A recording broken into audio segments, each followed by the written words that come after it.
Hello hello welcome back to my YouTube channel. आणि आता तुम्हाला इथं जो व्यक्ती दिसत आहे याला तुम्ही कुठे ना कुठेतरी यूट्यूबवर इंस्टाग्रामवर याचे पॉडकास्ट वगैरे बघितलेच असतील, कारण की हा भारी फेमस आहे त्याच्या पॉडकास्टसाठी. मोठमोठे सेलिब्रिटीज लोक, CM, मोठमोठे व्यक्तिमत्व याच्या पॉडकास्टवरती येत असतात आणि हा बरेचसं असं चांगलं नॉलेजही शेअर करत असतो. परंतु आत्ता सध्या हा एका वादाच्या भोवऱ्यामध्ये सापडलेला आहे. हा आणि याचा मित्र समय रायना, ही दोघंही खूप वादग्रस्त विधानासाठी चर्चेत आहेत आणि यांना खूप पद्धतीने ट्रोलसुद्धा केलेलं जात आहे.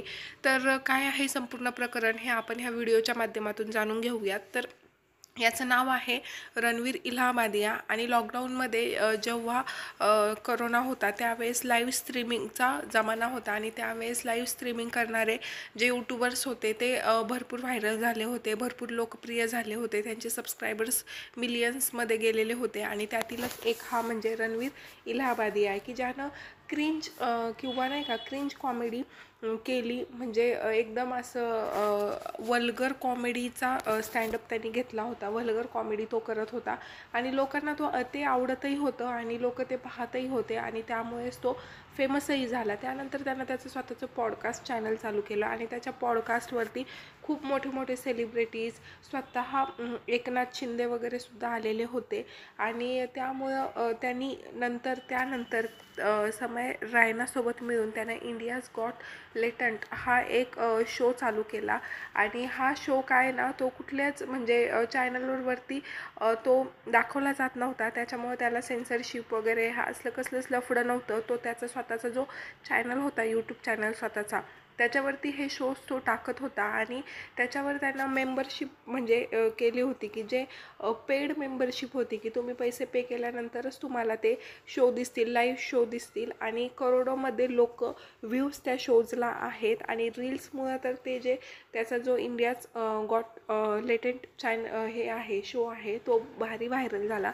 कारण की त्याच्यामध्ये अश्लील बोलणं किंवा व्हल्गर कॉमेडी ह्याचा त्यांनी साथ घेतला होता आणि त्यानुसार ते शो करत होता. अगदी 1 महिन्यापूर्वी तुम्ही इंस्टाग्रामवर रील्स होतं, एक मुलगी होती तिच्या मित्राबरोबर तिथं आली होती आणि तो कैचीने तिचे कपडे वगैरे फाडून म्हणजे तिथल्या तिथेच डिझाईन करत होता.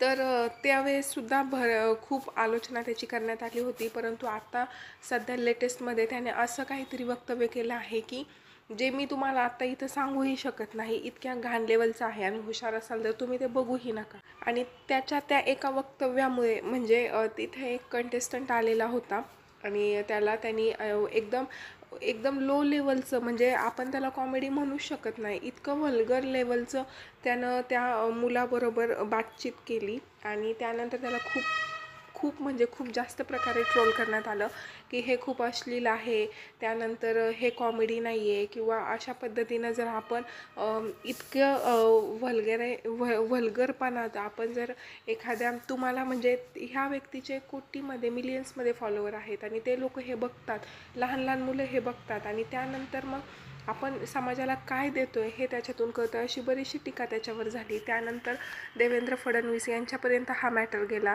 त्याच्यावर अनेक ठिकाणी FIR दाखल झालेल्या आहेत आणि देवेंद्र फडणवीस यांनी सुद्धा म्हटलेलं आहे की अशा पद्धतीने अश्लीलता पसरवणं चुकीचं आहे आणि याच्याबद्दल कडक शासन आपल्या इकडे आहे आणि यानुसार त्याची चौकशी करण्यात येणार आहे. आता सध्या जर तुम्ही न्यूज चॅनल बघितलं तर समय रायना आणि रणवीर इलाहाबादिया यांच्यावरती FIR म्हणजे केलेली आहे आणि मुंबई पोलिसांनी त्यांना चौकशीसाठी सुद्धा बोलवलेलं आहे. तर हा एक वाद झाला, म्हणजे हे एक प्रकरण झालं.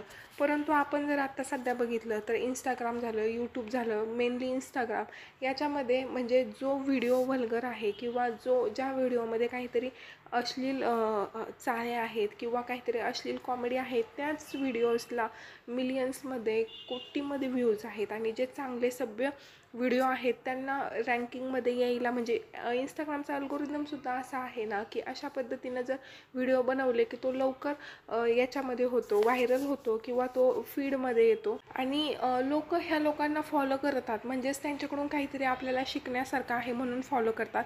आणि जर मग अशा पद्धतीचे लोक की ज्यांच्या पॉडकास्टमध्ये खूप चांगले चांगले लोक येतात, स्वतः नरेंद्र मोदी यांनी त्यांना अवॉर्ड दिलेला आहे की म्हणजे तुम्ही चांगलं काम करताय, तुम्ही चांगलं लोकांना शिकवण देताय आणि त्यानंतर असेच लोक जर समजा पुढं जाऊन अशा पद्धतीनं काही गोष्टी सांगत असतील, काही गोष्टी बोलत असतील त्यांच्या पॉडकास्टमध्ये म्हणा, किंवा त्यांच्या तोंडून जो शब्द निघतो त्याला भरपूर लोक फॉलो करणारे असतात. जसं की पहिलं बॉलिवूडमध्ये एखाद्या हिरोने एखादी हेअरस्टाईल केली तर ती हेअरस्टाईल कॉपी करणारा भरपूर युवक वर्ग होता. तसंच आजकाल जे इंस्टाग्राम स्टार आहेत, यूट्यूबर स्टार्स आहेत की ज्यांचे एवढे फॉलोअर्स आहेत मिलियन्समध्ये, त्यांना सर्वसामान्य जनता फॉलो करत असते, रोल मॉडेल मानत असते की हा बाबा यांनी बघा कसं कसं करून हे इथं गेलेत, कसं हे पैसा कमवत आहेत, त्यांच्या लक्झरियस गाड्या, त्यांची लक्झरी लाईफस्टाईल बघून हे लोक म्हणजे हे पडल्यासारखे होतात.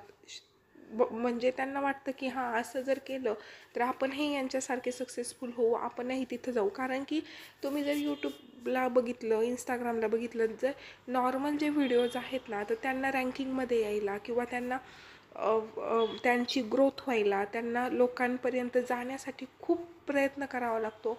खूप लवकर ते जात नाहीत. परंतु असे काही अश्लील व्हिडिओ असतात ना की ते पटकन व्हायरल होतात आणि मग लोकांना वाटतं की नाही आपणही असंच केलं पाहिजे जेणेकरून आपणही पटकन व्हायरल होऊ, पटकन आपणही पैसा कमवू. आता खरं तर आता समजा रणवीर इलाहाबादिया किंवा समय रायना ह्यांना तुम्ही त्यांचा शो बंद केला किंवा त्यांचा व्हिडिओसुद्धा यूट्यूबवरून काढून टाकण्यात आला आहे, त्यांचा यूट्यूब हा प्लॅटफॉर्म बंद करण्यात आलेला आहे. परंतु ह्या दोघांवर ॲक्शन घेऊन पूर्ण साफ थोडीच होणार आहे. म्हणजे एक काहीतरी नियम पाहिजे इंस्टाग्रामला म्हणा, यूट्यूबला म्हणा. जसं की पिक्चरसाठी सेन्सर बोर्ड असतं तसं ह्या इंस्टाग्राम हे जे प्लॅटफॉर्म्स आहेत यांना कुठलं सेन्सर बोर्ड नाही आहे. त्यामुळे इतकं अभद्र व्हिडिओज त्याच्यावर टाकलेले जातात. तर ह्याच्यासाठी काहीतरी नियम पाहिजे. कारण की प्रत्येक 4 फीड मागं एक वाईट व्हिडिओ येतच असतो, ज्याच्यामध्ये शिव्या तरी कोणी घालत असतं, कोणी काही करत असतं.